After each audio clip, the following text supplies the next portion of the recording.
चनाचे governor Sindh Kamran Khan टेसवरी की जानिब से DMC ईस्ट की जानिब से KMCPIB ग्राउंड में मुनक्किदा स्पोर्ट्स वीक को मिसाली करार दिया गया है और उन्होंने कहा कि एडमिनिस्ट्रेटर सैयद शकील अहमद जिला शर्की में तरक्याती कामों के साथ जबरदस्त इवेंट्स का इनेकाद कर रहे हैं।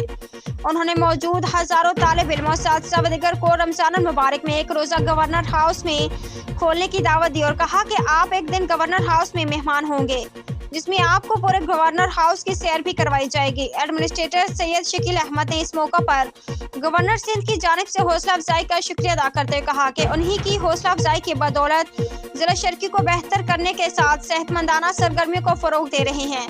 म्यूनिसिपल कमिश्नर फहीम खान ने इस मौका पर कहा कि महकमा तालीम ने बेहतरीन स्पोर्ट्स इवेंट का इनेकाद किया गया है जिसमें गवर्नर सिंध की आमद ने उसे मजीद चार चांद लगा दिए। इख्तितामी तकरीब में गवर्नर सिंध ने एडमिनिस्ट्रेटर म्यूनिसिपल कमिश्नर को एजाजी शील्ड पेश करने के साथ साथ कामयाब होने वाले खिलाड़ियों में इनामात और ट्रॉफियां तकसीम की। उम्दा में पकाएं और जी भर के खाएं।